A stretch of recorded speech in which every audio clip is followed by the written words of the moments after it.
धूम्रपान ही किया था।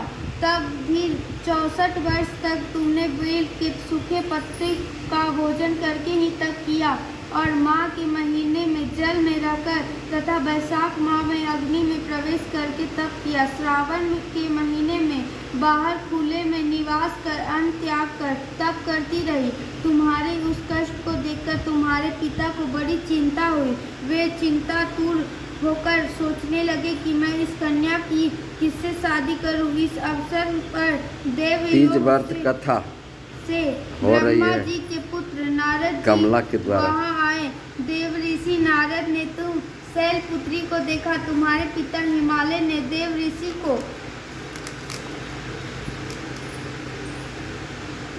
पाग आसन देकर सम्मान सहित बिठाया और कहा, हे मुनीश्वर, आपने यहाँ तक आने का कष्ट कैसे किया, कहिए क्या आज्ञा है। नारद जी बोले, हे गिरिराज, मैं जा हुआ यहाँ आया हूँ, तुम मेरी बात सुनो।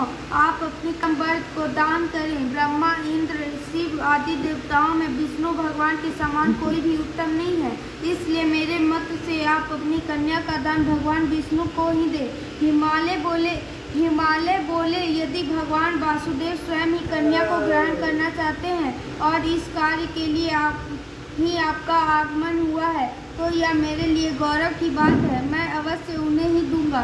हिमालय का यह आश्वासन सुनते ही देव ऋषि नारद जी आकाश में अंतर्धान हो गए और शंख, चक्र, गदा, पद्म एवं पीताम्बरधारी भगवान विष्णु के पास पहुँचे। नारद जी ने हाथ जोड़कर भगवान विष्णु से कहा, प्रभु, आपका विवाह कार्य निश्चित हो गया है। इधर हिमालय ने पार्वती जी से प्रसन्नता पूर्वक कहा है, हे पुत्री, मैंने तुमको गरुड़ ध्वज भगवान विष्णु को अर्पण कर दिया है। पिता के इस वाक्यों को सुनते ही पार्वती जी ने अपनी सहेली के घर गई और पृथ्वी पर गिरकर अत्यंत दुखित होकर विलाप करने लगी।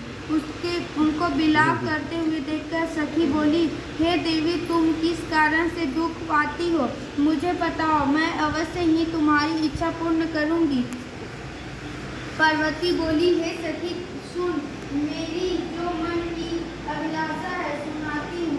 मैं श्री महादेव जी को वरण करना चाहती हूँ। मेरे इस कार्य को पिताजी ने बिगाड़ना चाहा है, इसलिए मैं निसंदेह इस शरीर का त्याग करूंगी। पार्वती के इन वचनों को सुनकर सखी ने कहा, हे देवी, जिन मन को तुम्हारे पिता जी ने न देखा हो, तुम वहाँ चली जाओ। तब हे देवी पार्वती, तुम अपनी सखी का यह वचन सुन ऐसे ही वन को चली गई।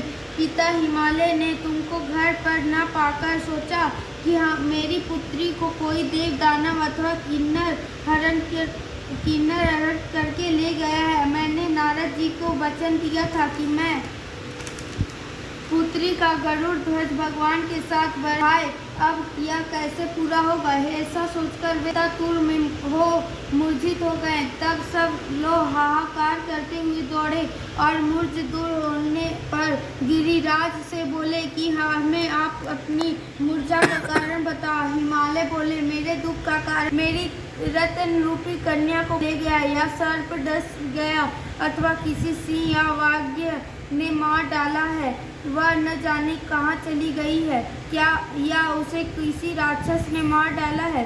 इस प्रकार कहकर गिरिराज दुखित होकर ऐसे कांपने लगे जैसे तीव्र वायु के चलने पर कोई वृक्ष कांपता है। तत्पश्चात हे पार्वती, तुम्हें गिरिराज साथियों सहित घने जंगल में ढूंढने निकले। शिव के ऋक्ष आदि हिंसक जंतुओं के कारण वन महाभयानक प्रतीत होता था। तुम भी सखी के साथ भयानक जंगल में घूमती हुई वन में एक नदी के तट पर एक गुफा में पहुंची।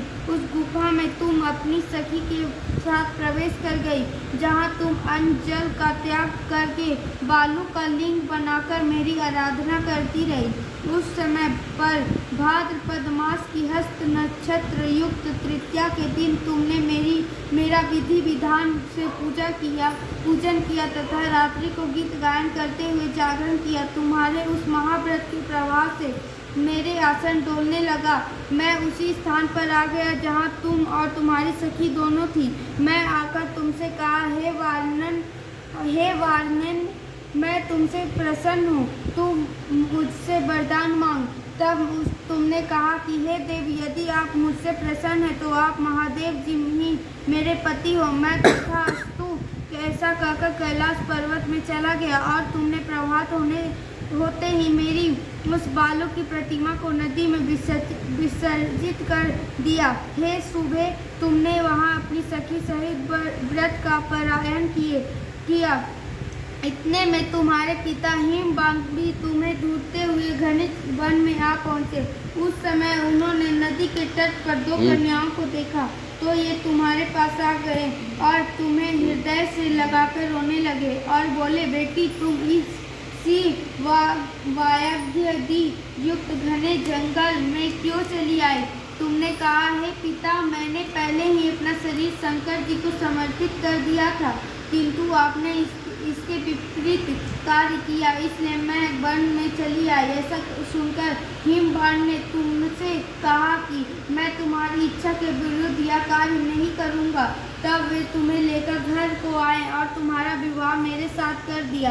हे प्रिय, उसी व्रत के प्रभाव से तुमको मेरा अर्धासन प्राप्त हुआ। इस व्रत राज को मैंने अभी तक किसी के सम्मुख वर्णन नहीं किया हूँ। हे देवी, अब मैं तुम्हें यह बताता हूँ कि इस व्रत का यह नाम क्यों पड़ा। तुमको सखी हरण करके ले गई थी, इसलिए हरतालिका नाम पड़ा। पार्वती जी बोली, हे स्वामी, आपने इस व्रत राज का नाम तो बता दिया, किंतु मुझे इसकी विधि एवं फल भी बताइए कि इसके करने से किस फल की प्राप्ति होती है। तब भगवान शंकर जी बोले, इस स्त्री जाति के अत्युत्तम व्रत की विधि सुनिए। सौभाग्य की इच्छा रखने वाली स्त्रियां इस व्रत को विधि पूर्वक करें। केले के खम्भों में मंडप बनाकर उसकी बंधनवारों से सुशोभित करे और उसमें विविध रंगों के उत्तम रेशमी वस्त्र की चांदनी ऊपर तान दे। चंदन आदि सुगंधित द्रव्यों का लेपन करके स्त्रियां एकत्र हो शंख, मेरी, मृदंग आदि बजाए विधि पूर्वक मंगलाचार करके श्री गौरी शंकर की बालू निर्मित प्रतिमा स्थापित करे। फिर भगवान शिव पार्वती जी का गंध रूप पुष्प आदि से विविध पूर्वक पूजन करे। अनेकों नैवेद्यों का भोग लगावे और रात्रि को जागरण करे। नारियल, सुपारी, जवारी, नींबू, लौंग, अनार, नारंगी आदि ऋतु फलों तथा फूलों को एकत्रित करके धूप दीप आदि से पूजन करके कहे, हे कल्याण स्वरूप शिव, हे मंगल रूप शिव, हे मंगल रूप महेश्वरी, हे शिव, सब कामनाओं को देने वाली देवी, कल्याण रूप तुम्हें नमस्कार है। कल्याण स्वरूप माता पार्वती, हम तुम्हें नमस्कार करते हैं। भगवान शंकर जी को सदैव नमस्कार करते हैं। हे ब्रह्मा रूपिणी, जगत का पालन करने वाली माँ, आपको नमस्कार है।